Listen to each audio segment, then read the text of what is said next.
Hi, welcome to Big Sexy Chat. My name's Crystal. Hi, I'm Merf. Hi, I'm Asherlee. Welcome. Hi, ladies. Hi, Hi. Crystal. So fun to be back at this. I have so much to talk about. I know you probably all have a lot to talk about as well, and I'm excited to talk about some fun stuff in the beginning.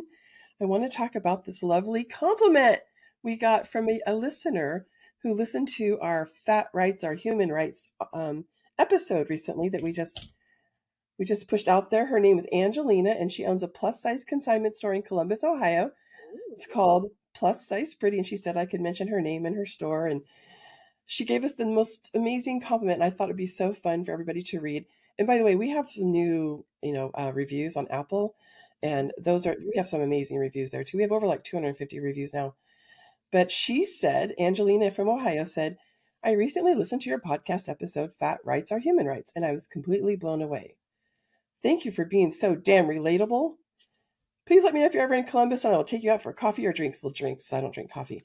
But isn't that so cool? And you know what? She and I kind of continued to chit chat, and she was she really liked the point about how you can go have weight loss surgery, but the minute you want a new knee or some kind of new joint, oh no, you have to lose whatever X amount of pounds before. But if you want weight loss surgery, we'll do it right now. And which is, we all know, such fucking hypocritical. But that's kind of her thing, is she's stuck in a place like that right now. Wow. That's awesome to feel like there was so much of a connection there that it impacted her to leave us a message. I love it. Well, and also she's not alone, right? Like now she's Mhm. like, oh my God, I'm not the only one. Angelina, you can buy me coffee. I'll drink coffee. That's fine. And Maybe she should come up here. Angelina, I go both ways. Yeah, you do. You dirty girl. Awesome. I love it. So, yeah, thank you, Angelina. And, if you want us to mention one of your reviews that you left us, send us a little note, sexy at BigSexyChat, and let us know. I just left a review and I want you to talk about me on the air because we Wow. love that. We will Yes, all shout out. that's right. Yes, that's right.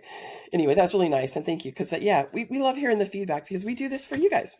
We do it for our listeners and our community. And we want to make sure that we're connecting with you and we're talking about the right things. But now I want to talk about some really exciting news that we talked about. Basically, our whole episode about fat rights or human rights is the legislation in New York City that actually approved and passed. And now people in New York City, fat people are protected class. And that's exciting. We know there's a few other cities, right? Yes, there are a few other, Yay. but Yes. this was pretty monumental to Yeah. have this information out in the public. Everyone kind of jumping on board. The folks that wanted body modification were included too, which Yeah. so tattoos, piercings, those kind of things can't be discriminated against either, which is fantastic. Yeah. Now everybody So get to it. grateful to the NAFA, the National Association to Advance Fat Acceptance. That's where I know Tigress for 10 or 12 years now, but she and Tegan they are a part of the NAFA. And if you want to help, if you want more legislation to be passed, we know San Francisco and Santa Cruz has it, but there's a lot of other cities in California that need it. But if you want to go to the NAFA.org, and like Nancy, AAFA.org, and they have a petition you can sign there. And amazing work that they're doing at NAFA. It's just, they've been around for like 52 years as well, but they're killing it. She's really an amazing leader. I had somebody say the other day, well, you can't make fun of somebody's weight or something like that and hire when they're at work. And I said, actually, Mhm. you can. I mean, not, you can get other reasons for getting harassed and all those kind of things. But yeah, like it's not a protected class in a lot of places, more so than what you think. Mhm. Yeah, most places we're not a protected class. And um, I would like to see some federal legislation, and I want to see if I can figure out a way to get involved to help pass more legislation in other cities. But go Mhm. sign the petition. That would be so helpful. Yeah. I think we're getting close to hot topics. We are. One more thing I just want to mention though. Oh, Have you been following Lizzo and her always. Yeah, right? She does not exercise to lose weight. And that's what she was telling the trolls. Yes. And she said something that's similar to something that I've said. I know a lot of other people have said this. There's no thin person in here. I'm pointing at myself, at my body, for those of you who are only listening, not watching on YouTube. There's no thin person inside of here just waiting to get out, just to bust out like the Kool-Aid man and just bust through the wall. Just I'm going to be fat my whole life. My people are fat. I've been fat since the 3rd grade. Even if I lose weight, I'm not going to be thin. I don't do anything. I'm not waiting around until I'm thin. Nothing. And Lizzo, I know, she embodies all of that. Mm-hmm. I saw somebody say, okay, trolls, why don't you get up there and do an entire dance routine for 2 hours while also playing the flute? And if you can accomplish that, then you can go ahead and make fun of Lizzo. And I was like, that's you damn Boom. right. Like, Boom. there's just, I can't believe that anyone's like, oh, well, she's only working out and stuff to lose weight. No, actually, she's just living her life. Laughing all the way to the bank. Yeah, she is. Oh my gosh, have you gotten any of her Yitty stuff? No. Oh, yeah. Ugh, I'm obsessed with staring at it. I can't afford it. But someday, the bodysuit, the one suit, it's a pet me one suit. It's got little heart butt pockets. I'm gonna live in that someday. Goals. Yeah. Hashtag goals. An outfit from Yeti, and it's nice. You're right, it's very expensive unless you go with the Member. $50 a month membership or whatever it is. Oh, is that what it is? Mm-hmm. It's somehow like, well, you pay for it only if you end up choosing to buy clothes from Yeti that month. And if you don't, then you don't get charged. Okay. So Yeah. Interesting. I had no idea. Mm-hmm. But I'll it looks so probably end up comfy. getting a subscription at some point because I'm obsessed with that nude bra that she has. Oh my gosh, okay, it looks cool. so comfy. I I want some of those, the underwear. And I love the thong bodysuit. Like, oh, my butt would be so cute in that. For sure. Awesome. So yeah, I think we're ready for hot topics, Merf. Hot topics. What's hot? Lay it on me. Are we talking about I don't know. Does it have something to do with age? Yes, it does. We're talking about Martha Stewart on the cover of Sports Illustrated. Now, can anyone guess Martha's age? 62. 62. Ooh, so low. Are we talking about the age she looks? Yeah, or see, as I'm saying, look at her. chronological? Because she looks about 50 in the photos, and awesome. Airbrush is a hell of a thing. She is 81. What? On the cover of the Rolling Stone. No, on the cover of Sports Illustrated. And for an 81-year-old, what does that lead you to say, Crystal? Well, I hate when people say for someone who's 81, because it would be like saying, oh, you're so pretty for a fat girl. You look great for someone who's 81. That kind of tears her down. It's not really, it's like a backhanded compliment to me. It absolutely is. I couldn't agree more. I think that it's disrespectful to, just compare it to anything else. It is what it is. You don't say that when it's some just generic blonde on the cover and, say something like, oh, well, she's cute for a blonde. Have you seen that meme that goes around how whenever you're talking to a man, you're supposed to answer everything for a man? Oh, yes. That's pretty good for a man. Yeah. I feel, I say this a lot. I love body representation. I love representation. I love lifting other women up. I love lifting other people up. I think it's cool that she did that because it's not, most people on the cover of Sports Illustrated are going to be like 16 to 18 years old probably. So I love it, but I just wish it wasn't like, it almost seems like the beauty standard is to not look 81, and that's a bummer. It really is. Yeah, We're not allowed to age. No aging. there's been so much to put a positive thing on here. There's been a lot that I've seen where there are women going, I don't need to fit into what you think I need to look like. I don't need to look young. I don't need to do it. And like they're so gorgeous as a human being. And I love looking at them because like great. Congratulations, Martha. So proud of you. That's amazing. Glad that like they are doing body representation of some sorts. But like Crystal, I mean, you posted something about it too, like another woman who is what 101, like a tattoo artist. She is Uh-huh. rad as fuck. Like Mm-hmm. I'm like, hell yeah, go you. And I mean, it's just women, we should be able to age, man. Like nobody gives men shit for looking old. Like, what? How come we have to look gorgeous forever and men can be old? Fuck Right. that. Well, and the privilege that Martha has, I mean, you compare her to most 81-year-olds, we're talking night and day. But that being said, um, I know it's little in the scope of things, but it's nice to have anyone have that representation that at that age you can be, celebrated. I wouldn't even be like, oh, you're on the cover of whatever. It's just you're being celebrated at that age. Right. Well, and in our Yeah. world, making it to that age is kind of a big deal. Yeah. Like how some of us, I'm like, how did we make it out of high school? Right. Damn.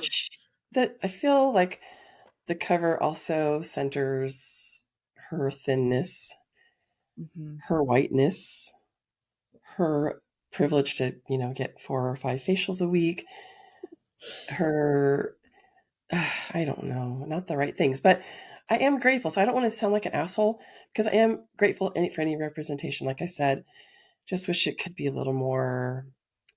Why not be on the cover? You're fucking Martha Stewart. Come on, Sports Illustrated with any kind of freckly skin or veiny skin or saggy skin or whatever it is that you Right. are not willing to show. Why not? Well, they chose a pose where she's like leaning forward, so like it covers any stomach, anything that there might be, and it's like, well, great, Yeah, we all know she's what you're there. doing. We all know those poses. Well, and I wouldn't be surprised if she demanded that they did it. Maybe. Like someone that's that consumed with how they look, um, I would imagine is probably directing the show of just like, I don't want this shown, I don't want that, blah blah blah blah blah. I get Hmm. final edit, all those kind Yeah, of. most likely. Yeah. It would have been cool if she was. Who do we know that's older and a person of color that's a celebrity? Like if someone was, That's uh, older in terms like 81 or or just in their 60s, or somebody who's, not 15 or 16 years old. like I think it would have been how old better. is Angela Bassett? Oh Angela, gosh. I don't she's know, in but she's stunning. She's yeah, gorgeous. I just don't know how old she is. Oh, she's 64. Perfect. See? yeah, Angela Bassett. She's Yeah. gorgeous. She's beautiful. Amazing. And a badass and a great Yeah. actor. Oh, so Hmm. good. So good. yeah. I Oof. guess so. We all kind of agree. It's cool to have representation. Bummer that it wasn't more Yeah. real or It's the less white and standard thin. thing that's gonna get you on the cover of Sports Illustrated. You're thin, you're white, you're rich. Like, okay, Hmm. Yay. yeah, but you're Thank you. 81, so that's something different. All right. Yay. And Yeah. then thank you next. Mm-hmm. Yes. More, Yeah, please. More. Mhm. exactly. I think that's the thing. Is just like, okay, we've all enjoyed this. Now, can you show us something else that's cool and different? Hmm. Mhm. That would be the message. That's it. I want a fat person on Sports Illustrated. Ha. Well. There was Ashley Graham and Shut. well, but Okay. Okay. Gosh, I'm fat like Ashley Graham. I'm I know, so right? I so think it was Ashley Graham's size when I was in 8th grade. right. That's I was like I think the last time was probably seventh or eighth grade. Yeah. Right? Sounds about right. Yeah. That's that whole discussion. I think we had this discussion with Tigress, or no, with Aubrey. the person, and they're like 200 pounds. And she's like in high school and she's like, I'm 200 pounds, and she starts to try to compensate. Oh, that's so funny. Haha. She's like, shit, I'm 250 in the 8th grade or whatever, Right. People have no concept what people weigh. They have zero concept. Yep. Oh no, it's so true. My brothers did that recently, talking about somebody just being like, "Oh my god, they're like 300 pounds," and I'm like, "Wow, Hello. okay, Whoa. like, wow, revolutionary." Yeah. Well, yeah. It's, you've seen those memes where they show people like, 6 different people are all a size 12 and they all Mhm. look so different, tall, short, wide, thin, Mhm. everything, because you can have different, your body's made up of different things, right? More fat, less fat, big boned. I'm pretty sure I'm big boned. Um, and, muscle weighs different than fat. Who knows? It doesn't matter. Right. It Mhm. doesn't matter at But all. But also, like, I love the thing. This is a complete, like, side path. But like, there's this idea that because we're fat, we're not strong or we're not whatever. And it's Mhm. like very recently, I had to do some very physical things, and everyone was like, "Oh no, no, no, no, Asher, don't do that. Don't do that. It's okay. We don't want you to have to do that. Don't get hurt." And I'm like, "Fucking shut up!" Like, get up there, and I'm like, yank, and I'm like, "I can do this. Do you see? Do you see me doing what you guys needed 3 people to do? Right. It takes muscle to carry this, okay?" So I'm like, "Oh, I'm strong." Exactly. so true. Anything else for hot topics, Murph? No, I just think, it's important that we talk about age because we're all going to experience that. We most likely won't look like Martha Stewart in the process, Mm. but nice to see some different representation out there. My life goal is to grow up to be a little old lady. I Yeah. want to be as old as I have so much shit to still disturb. I have so many things I still want to do. I'm 55. I want to live to be 117. I've been saying that age since I was a kid. I have so much living still to do, and I want to be a little old lady when I grow up. And I'm not afraid of aging. I'm not at all, because the opposite is really no fun. You're going to be 6 feet under, Mm. Yeah. Yeah, you will. right? So But I want to yeah. be, my goal is to be a little old lady also, but like the kind that terrorizes like a nursing home. Like, I want to be in a wheelchair with like a water gun, just like getting pushed down the thing, spraying people, and like just pulling pranks on every. That's what I need. I want to be an old woman. I want to start smoking Just those like long brown cigarettes with the little thing on the yes. end too. Oh my god, and wearing crazy hats and being like just looking at people and then be like, "What is wrong with you?" and being like, "Bring it. Challenge Ind- me." indelible lipstick that won't come off of anything. Yes. Oh god. Actually, could I have some of that now? Right. So let's talk about something a little more serious, and maybe, people are wondering why we had our hiatus. And Ashley, thank you for being here to let everybody know. Yeah. You had a lot going on since, let's say, like October last year or even August right last year. So let's talk a little bit about what was going on with you. If you're ready to talk about it, let's talk about it. Yeah, yeah, I have no problem talking about it. Um, so my dad had um, stage 4 cancer, and in August we found out, um, and that started. I mean, I'm sure that anybody who has a loved one or who has cancer knows the things that go around that. But I mean, it's endless doctor's appointments. It's trying to figure out what you want to do. It's figuring out your life like path, especially stage 4. Like so for my dad, that meant quick get married to the woman that I've been with since 2002, and haven't married. So I'm going to marry the love of my life. That way, like when I die, at least I've been married to her. It was this big, beautiful thing that took up a lot of time. That was a big, wonderful, like bright spot. And then right after that started like him having to go to a lot of appointments. And then in January, um, he had an incident where he ended up in the hospital, like ER hospital, because he had a hernia. I mean, a hole develop because of the cancer. And that started like one of 800 goodbye, like last goodbye conversations. You know, I'm gonna die, I'm gonna die. And that was, I mean, that's hard, you know. Not, and I think anybody who has any kind of relationship with their parent, whether it be a strained one, whether it be, you know, a wonderful one, like there's feelings there and there's emotions and heartache, and God, it's just gut wrenching to see your, you know, like my brother lives in Colombia, and so like we're virtually talking, you know, and that's the only way that we can really communicate together at the same time. And you know, it's just like, yeah. Ashley, maybe mention where you are in relation to where your brother is and where your dad Yeah. was and all that stuff. Yeah. Okay. Um, and so it's hard because like my brother's in Colombia, I'm in Portland, my dad's down in Corvallis this time. And and so we're like all on this video call trying to work through what exactly is going on, and he's just sitting there saying, you know, I'm so sorry. I'm sorry that I was a horrible dad. I'm sorry that I did terrible things. I'm sorry that I wasn't better for you guys. You know, and it's just like, and that was just one of, you know, like so many conversations that then happened between January and April 28th. But Asherlee, yeah. I know more about how you and your dad sort of interacted, Mm. and I know you had, you had some things that the two of you needed to resolve.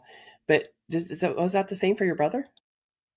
Uh, yeah, very different relationship. My brother had a very different relationship with my dad. So no, but yeah, he had his own things. And so dad's apology was definitely a very like generalized, like, I am sorry I wasn't better. Um, and that is what it is. But you know, it's hard. Like it's hard to have to see this constantly. And it was almost like at one point it was like every week. I mean, gosh. And then I was going down and taking him to appointments. And the other thing to know about my dad is that he was fat phobic as fuck. And so like I I wanted at one point to, this is gonna sound terrible, but you know what, I'm saying it anyway. So maybe other people have felt this way about their loved ones, but I at one point we're like, I'm taking him to one of his appointments yet again. Like, and so for me to drive from Portland to Corvallis, for anyone who doesn't know Oregon, it's about an hour and a half to 2 hours drive down there. So I'm like driving down to take him to appointments, and he gets in the car and he's like, you know what's great about cancer and me dying is that I'm losing a lot of weight. Look at you, you're still fat. And I'm like, I don't feel like going on the cancer diet, Dad. You know, and it's just like, wow, man. And it was that all the time. And so at one point I was like, if he says fat one more time, I'm going to take his compression socks and put it over his head. You know what, Dad? And so it was just constant going this roller coaster of heartache, like realization I'm losing this person I wouldn't be here without, you know, and then like dealing with the verbal and emotional just weight of who he was. And that was hard. And then and then I got pregnant. and Accidentally. and accidentally, and not even just accidentally. I got pregnant. Here's some fun odds for you. My partner has had a hysterectomy, got tested with his like a 0 sperm count test. There was Vasectomy. Yeah, vasectomy. Not hysterectomy. I meant That's me. vasectomy. I meant vasectomy. Everything's a hysterectomy. A vasectomy. So vasectomy, condom, like all the like nothing should happen. Nothing should have happened. There's, you know, the odds of getting pregnant when it's with someone who's had a vasectomy and using a condom. This was freaking, it should not have happened. Should not have happened. And yet it did. And I that's not something that I can have in my life at this point. I cannot have another baby. My partner cannot have a baby. So I'm polyamorous. My husband was like, I don't think that's a good idea. And it just wasn't the right time and place. So I had an abortion. And that happened right before everything happened with Walgreens. I actually got my medication from Walgreens I for it. remember. Mm-hmm. Who just got in Oh under my the gosh. wire? Oh my gosh. And not just, oh my gosh. The I had the most amazing interaction with someone from Walgreens getting that medication. Like that was a hard day. That was a hard day. But this woman, and by the way, she is a person of size also, and I would love to like find her again and give an actual shout out to her. But this woman, I like go up and I give her my prescription, and she's like, "Honey, do you know that this medication can cause abortions?" And I'm like, "Yes." That is why I'm here. And I was ready for, like, Crystal, how you're like ready to be like, "Are you saying I'm fat?" Like, I was ready for something. And she just goes, "Do you need a hug?" And I'm like, "Yes, I need a hug." It was so ridiculous and so emotional. There were so many things happening. Um, but I had an abortion and went through that. And someday we should definitely talk about what the abortion process is like for anyone who's never had it. Asherlee, which medicine did they prescribe you? Um, Great question. The main one. I'm just trying to remember what it was called. It's like Merf. misoprostol or Misoprostol. there it is. Misoprostol. Thank you. Yeah, misoprostol. Um, and and I took 2 doses of it and had a miscarriage. Or I mean, an abortion. Um, and that started a month from hell because because then I just started bleeding constantly forever. It wouldn't stop. It did not stop for an entire month. I was like, and people who have had heavy periods and PCOS and all these things, like there are people who have had to experience this, and God, does my heart go out to them, because I was like, I am gonna die. And then on April 22nd, I all of a sudden had floods of blood coming out of me, just gushes, and I almost died. I ended up I had to immediately go to the hospital, um, and have a DNC done, like an emergency DNC, so they could get everything out because they had found clusters, like little bubbles of blood pockets that were just going to keep growing and popping because they're kind of like cancer. Um, and so that's a whole thing. And then, And then there's more. but wait, there's more. How's Asher's year going? And then, on the same day that I was bleeding out, my dad called and said they're not doing any more chemo for him. And I had been Gosh. taking him to chemo and radiation and immunotherapy appointments since January. So from January through all this pregnancy stuff and through me bleeding, I was still taking him to appointments. Jeez. And so when I was like, okay, all right. And he's like, I guess I have to die now. And on on the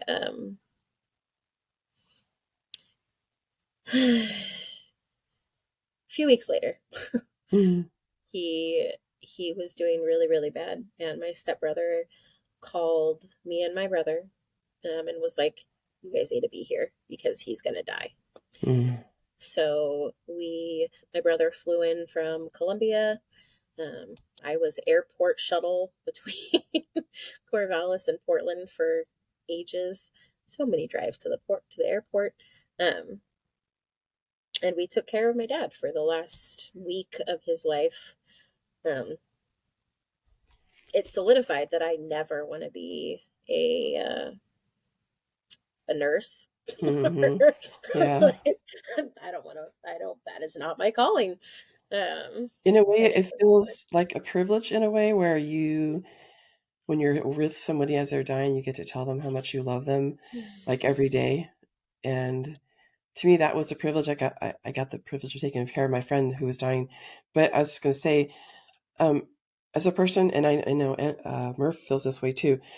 Sometimes when you bleed like crazy, you get very emotional and run down because your iron is low. So you must have been really run down. And I said this before, you're a way bigger person than me because I don't know if I could have been as kind to him as you were, just because I love you.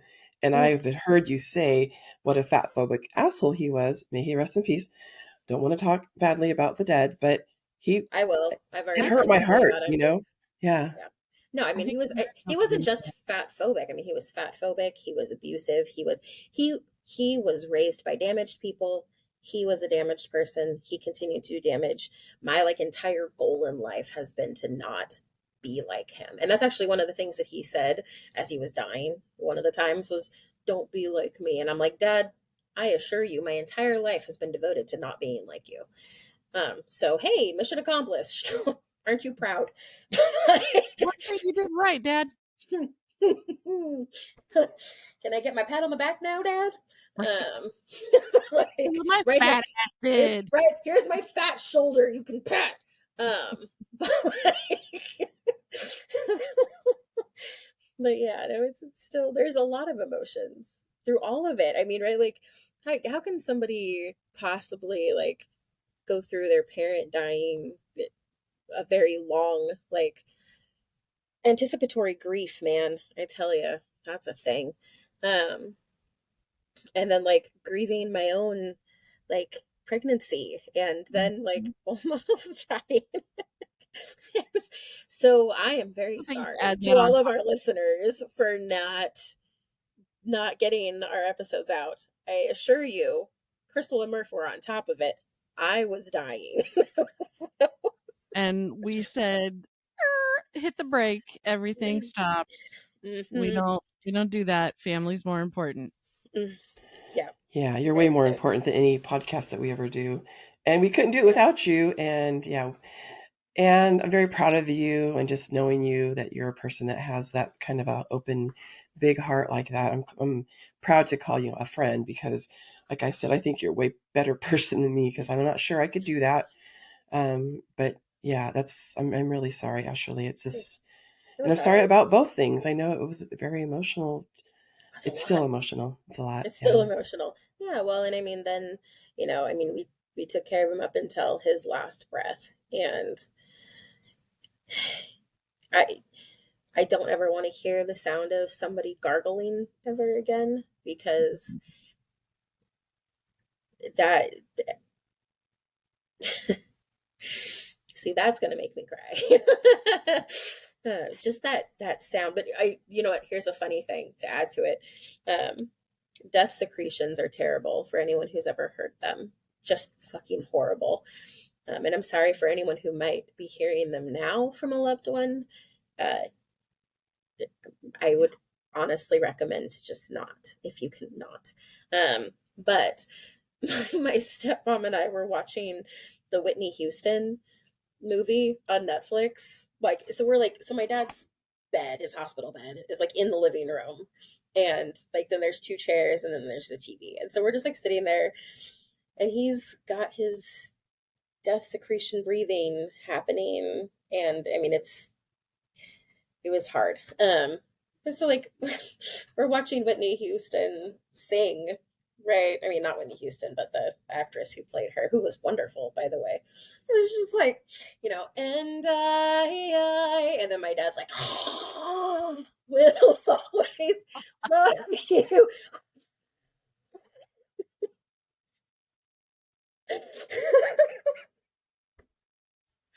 Oh, the gallows humor. It was terrible. And I was just like, I can never hear that song again without hearing that sound.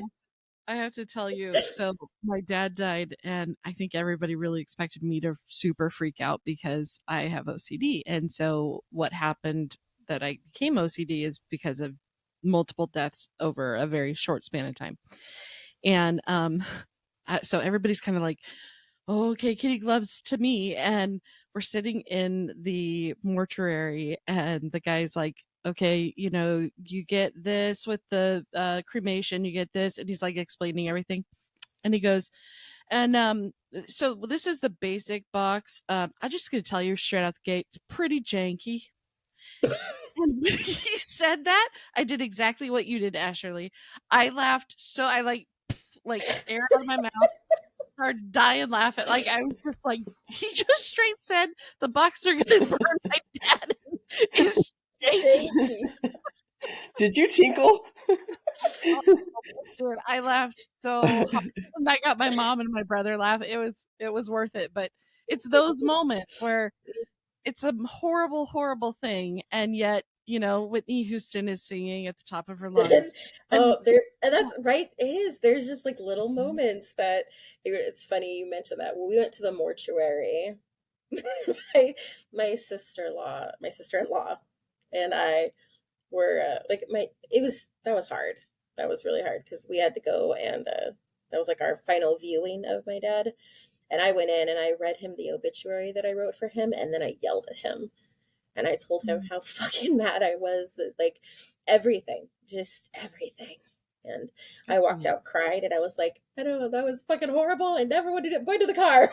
But my sister-in-law, good Lord, and I we're just like hanging out, kind of looking at all the catalog things with all the different memorial stuff that you can get. There's a fucking pocket knife. You can get a pocket knife with your loved one's thumbprint imprinted on it. And their example of it was one that said, Mama. What? For a baby? Their own pocket knife? No. I was just like, what the fuck? Dude, I've been through some shit at those places. I've never seen a pocket knife. Holy crap. And there's a switchblade? Is there a switchblade there? I could go with switchblade. Yes, I'm not even kidding. It was the funny. I'm like looking at her, I'm like, Lisa, do you see this shit? And we're just like, and meanwhile, the mortuary guy and my brother and my stepmom are like having this very somber conversation about what box to put my dad's ashes in. And I'm over here like, you guys, we can get a fucking knife. No, we ordered them. We were getting them. Oh gosh. I was gonna say, if I saw something that weird, I'd be like, yeah, let's go ahead and do it. You gotta. My brother was like, oh, we should get them for like the guys. And I was like, I want one. Are you kidding me? If you bitches are getting one, I'm getting one. That's right. Yeah. Yeah. You really do have to laugh or you would cry all the time. So you gotta laugh. Oh man. Yeah, that's what's been going on though. I mean, Jeez, Asherlee, what have you been doing all these time? Sheesh. I know. Just some things. It's just, it's very interesting. And I mean, the way that grief plays out in life for everybody is so varying and different. But I do want a special shout out to both of you and my other clients who are just wonderful and loving. If I was doing anything else, I mean, our society is definitely one where you get 3 fucking days for bereavement. Who's going to grieve for 3 days? Like, if a dog died, I would grieve longer. I mean, 3 days. And so it's like, because I do what I do, because I stepped outside of the corporate world and I stepped outside of all of that and took a chance on myself, I have people like you, massively because of you, who are like, no, you take the time that you need.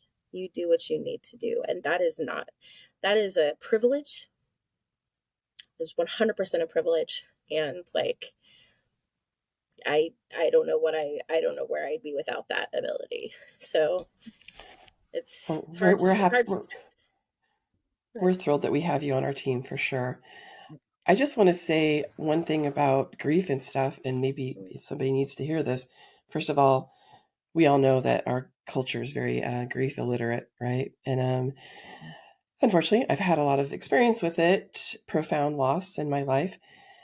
But if people don't know this, oftentimes if you go to like a place where they talk about death and dying or hospice, you can sometimes find up to even a year or longer of free grief therapy. But it usually has to be within the 1 year of the person who died. And I've received that kind of free therapy myself. I have friends that have received that kind of free therapy. Grief is a different kind of thing to deal with, and for me, going to grief therapy was very different than any other kind of therapy. But I am the biggest grief therapy pusher you'll ever meet. Not everybody's ready to hear it right away, but just so you know, there are places that have options for you that might not even cost a penny. And they're usually really great, amazing therapists. And I highly recommend it. And I hope you think about it one day too. Yeah, I definitely would. I am definitely a pro therapy person in general. I honestly think that everybody should have to go to a therapist. Like, I think it should be mandatory for the entire globe. Like, everyone needs to go. Y'all, we need help. It's just, we are coming out of a lot of crap, and things just keep happening. Like, we haven't had, a lot of us, right? The millennial, the Gen X generation, now Gen Z. We've all grown up with like one major life event happening after another, like world changing life events, and it's like, it can't come out of that like unscathed. You just can't. And so, I think that everyone should have to go to therapy for everything, but I am certainly not opposed to grief therapy. So thank you for mentioning that, Of Crystal. course. And yeah, also, I just want to say, I think you're a big copycat because I understand you had a molar pregnancy as well. It's so weird. I only know 2 people that ever had a molar pregnancy, you and me. Yeah. I Isn't don't that want to fun? be the third in this trio. No, you don't. No, I can't. Yeah, it's Bizarro. absolutely bizarre. Well, Just all of it's it. All of because it we're is bizarre. overachievers. It's like 1 in a million that it happens to. It's so Right. rare. I think, well, and on top of all the other rare things that happened for me Yeah. with the Mm-hmm. pregnancy, I think that like everyone's like, you should go try for the lottery. And here's the thing: if the things that are happening to me are bad things, the lottery's not going to happen to me. Like, it's not. I don't think you understand. This is like golf rules. It's not going to happen. Get the That's mulligan on that. right. Thanks for sharing your story, Asherlee. I really appreciate it. Yeah. Yeah, I'm sorry that I wasn't here for getting everything out like we really needed it, but I really Yeah. appreciate the time to process and to go through that. It's a lot. It impacts everything. It impacts like your whole life, right? Like, Oh, it yeah. impacts the people around you. It impacts your Mm-hmm. body. Like, my body straight up changed. Mhm. Yeah, Yeah. forget sex, forget, like, it's just the functioning, like, what do I have to do to live right now? Mm-hmm. When And you have kids too, so that's like even a whole nother level of just like, I have to be present for my kids and, pretend that whatever emotion's happening is not happening right now. mm-hmm. And I don't though. Yes, that's great point. And I'm very open with my kids, so That's they know what's going on. They know why it's going on. I don't want them to ever be like, "What's wrong with mom?"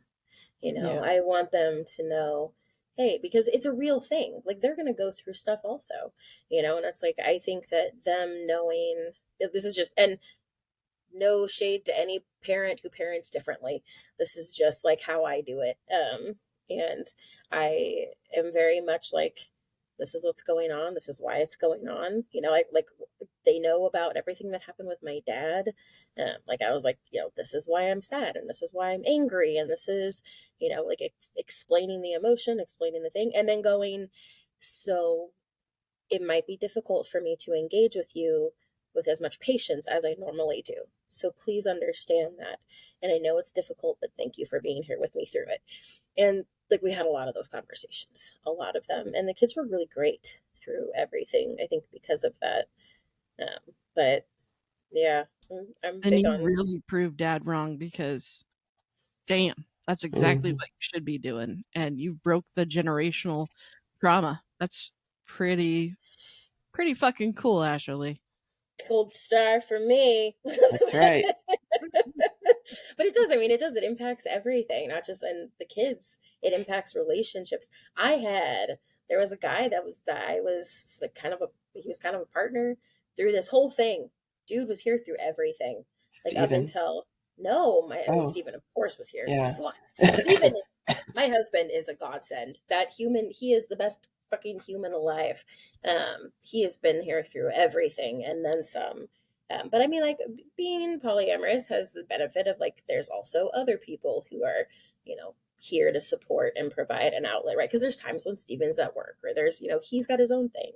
And so it's just like, and if I'm emotional and I'm like, I need someone to cry to, I might do that. But I had this guy and he was like here for the whole thing up until my dad died. And then it was just like too much at that point. And so it's just like, so people go away because of grief, right? Like they don't know how to handle it.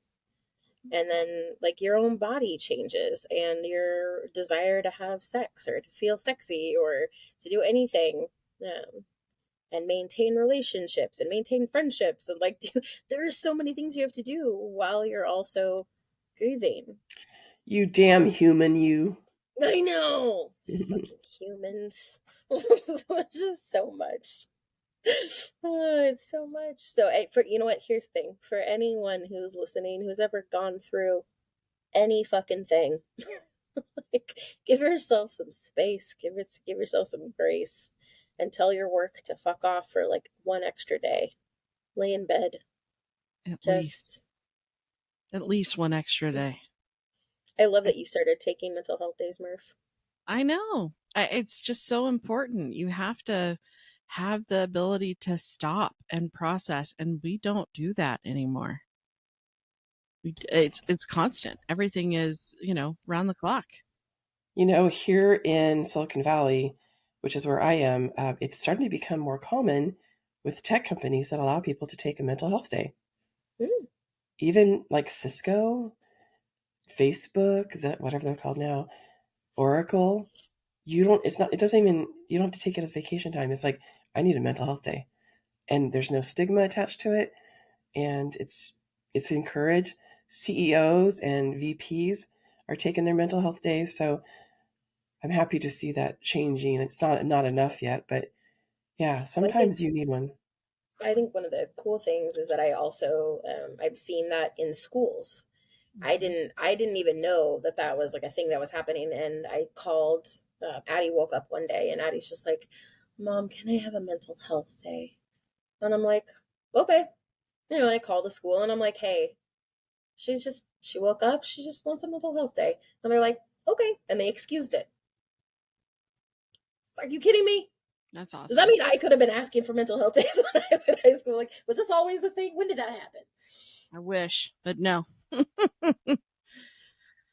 I think that's one of the things I love most about this next generation is that they're going to actually get the benefit of mental health days and recognizing that our systems are corrupt and don't work for them and start processing that in therapy. And they're doing all those things. And it's just like, oh, you're my last hope.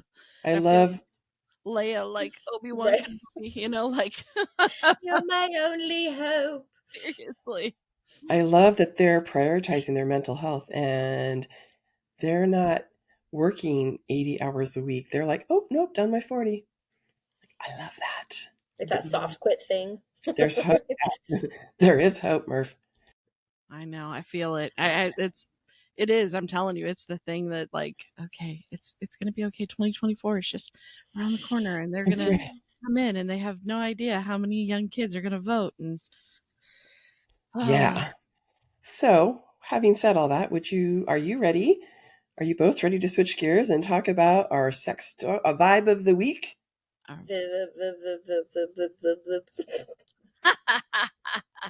That's right. It is the vibe of the week. And let me tell you, it is a fancy one. So, Crystal, do you want to give the backstory of how this came to be? Sure. I belong to a Facebook group with about 3,000 adult industry people, and I mentioned that we really wanted to try the Nova because Linnea mentioned it on our show when we talked about sex toys for fat people. And so I reached out, and the person who works for the company said, yeah, let me send you one. And also, we could really use somebody who would be willing to try the new prostate toy. And can I send them both? And I said, sure, why not? And I wasn't sure what we were going to do with it. And I love the Nova, and I talked about that in another episode that we're going to air soon. But she sent the prostate toy, and then I sent it to you, and then the day you got it, you used it right away. Well, yeah, we charged it. And so charged it, downloaded the app. So it is a toy that comes with an app. So it is called the Vector Plus, and it is from We-Vibe. It's called, it says the Thrill Seeker. So I think that when you, when they have different names for each of like the different styles that they have of their toys. So yeah, it comes with a remote that you can use, which is kind of cool. Let me show that to y'all. It's like a little palm, just a quick little remote. Has a little baggie. Came with some pure lube, We-Vibe lube. And it's got a little kit that explains, what to do, blah, blah, blah. But this is what the toy looks like. So it is like a long, thin anal plug. Probably, I'd say, I don't know. It's like fits in the palm of my hand, so it's not it's not huge. But the cool thing about it is that it's like an L shape. So it has, when it's inserted into the anus, it has this little kind of curved edge that sits under the balls and vibrates, and it's texturized. I don't know if you can, there you go, you can kind of see it. So it's all texturized. So when you put it in and you turn it on, it basically like does this and jiggles the balls, kind of like a tongue lapping is what it ends up doing. For the perineum. Yes, for the perineum. The taint, the gooch.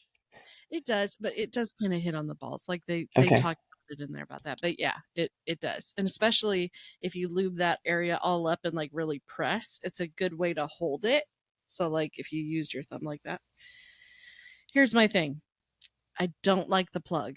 So like the plug to actually like turn it on. So you see these two little it's magnets. So it falls off all the time. So when you design this We-Vibe, you guys got to figure out something to do with that, because that's the only thing that I didn't like about this toy, is that you plug it, you just like set the magnet on it, and then if anything else touches it, it just falls right off. So that's the reason we had to like wait longer, because we had to use the magnets to fix it again because it had fallen off. So when you're talking about the plug, you're talking about what plugs into the wall to give it a charge, not the plug that's going into no, not the anus, the culo, as I like to call it. That's right. Okay, so the thing that's really cool with this is that you can change like the patterns and stuff on your phone with your app. So like you can like use your fingers to like, I'm going to draw figure eights or whatever. So it would be like with the buzz, which is really cool. But it's like top of the line silicone, hospital grade silicone. Husband loved it. We were just kind of like, hey, I go, you want to plug in the toy and play later? And he was like, yeah, okay, whatever, that sounds good. And it was later, and I said, I'm gonna get out that toy, and he was like, okay, whatever, like, okay. So he was interested in looking at the app, and he's like messing with the app and all that, and I was like, okay, lubing this thing up, put it in, like press the little nubbin against his ball sack and like perineum. 5 minutes done. And it was like the kind of like done kind of like where it keeps going. So We-Vibe, you nailed it for those that enjoy anal stimulation. Wow, it was great. So I have heard men talk about their first real prostatic massage orgasm, that it brings them back to like their first conscious orgasm from they were like 12 years old or whatever, and just like learning how to orgasm, that it like blows their mind the first time. They're just like, what have I been missing out on? I believe it. I mean, it seems to be like the gold spot. So, you know, if I've never had a partner who didn't enjoy that. A lot of nerve endings there. Everybody gets 8,000 nerve endings around the opening of the anus. And then, yeah, people who are born male, have the prostate, which can be stimulated, and it can be very interesting for them if they are open to it. Yeah, and this says it has 10 vibration modes. So when I asked him, okay, you know, because I asked him all the specifics, so like, okay, what did you think about the vibrations? And he was like, I liked it when it was pretty steady and consistent.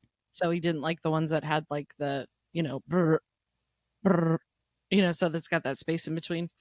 Um, like that it was really flexible. So like it was really easy to kind of like stimulate while also like supporting. So it was, you know, it was really, that was a plus.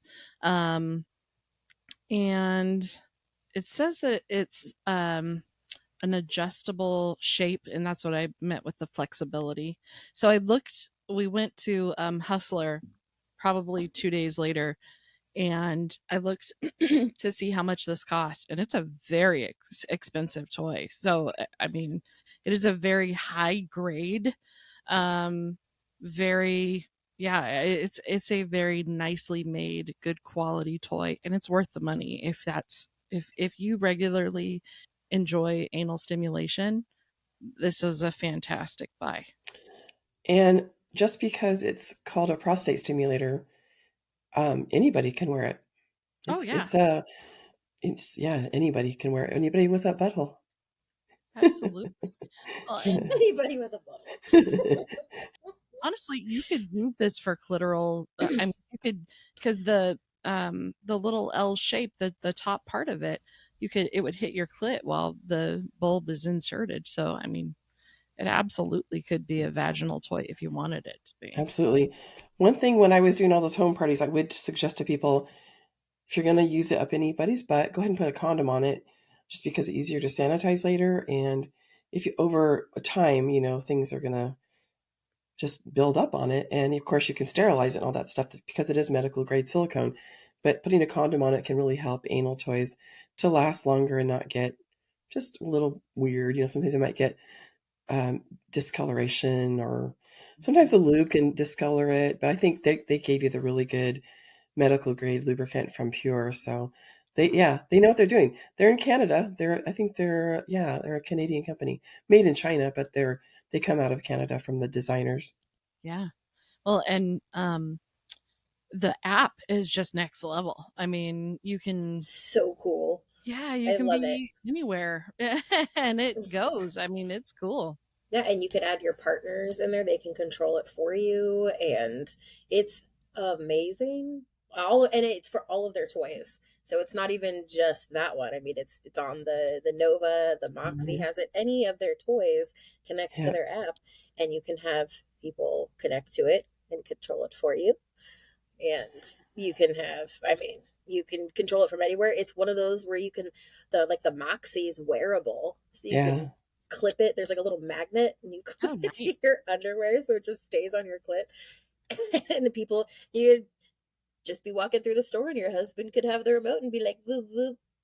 Nice. goals again. Hashtag goals. Right?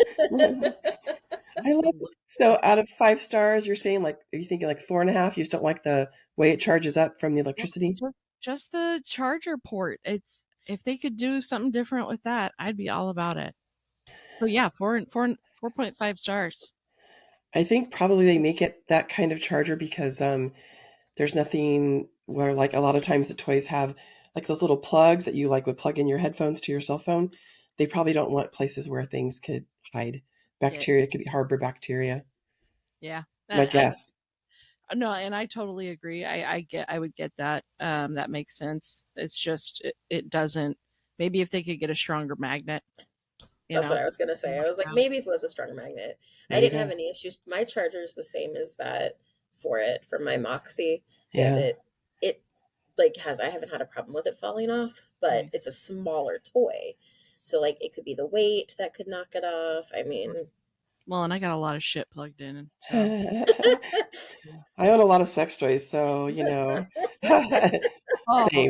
Same girl.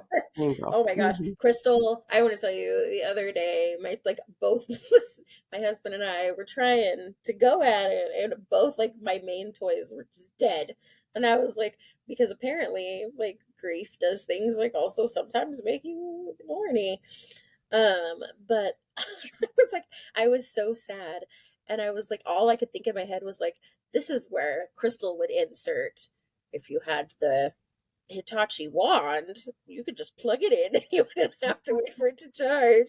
And I'm like, stupid wand, it's haunting me. Wonderful. Anything else to add to that, Merf? No, just really enjoyed it. Used it twice now, and it's been great. Yeah, very, very good results. It's the equal opportunity hole. Everybody has one. Everybody can receive pleasure from it, but not everybody has to if they don't want to either. So some people will never go there, and that's okay as well. Yeah, and I mean, I think that you're missing out if you're a guy and you're not having prostate play. I mean, it's not, I don't get to enjoy that, so I don't get to speak on that. But from what I understand, from everything I've seen in my experience, you should try that out. And this would be a great way to do so. Wonderful. So let's wrap it up and let everybody know that we would love for you to sign up for our newsletter that we send out twice a month. If something really great's going on, we might send 3 a month, but usually 1 to 2. Go to our website, BigSexyChat.com. It'll give you a little pop-up where you can add your email address there. And what else should we remind everybody about, Merf? Of course, our social media. Yeah, find us at BigSexyChat on all the socials, and on Twitter, BigSexyChatPod. And if you want to send us an email, like you want to give us a statement about how much you loved one of the podcasts and get a shout out, send a message to sexy@bigsexychat.com. Wonderful. Thanks again, Asherlee. I will see you all later, alligators. After a while, crocodile. Chop, chop, lollipop.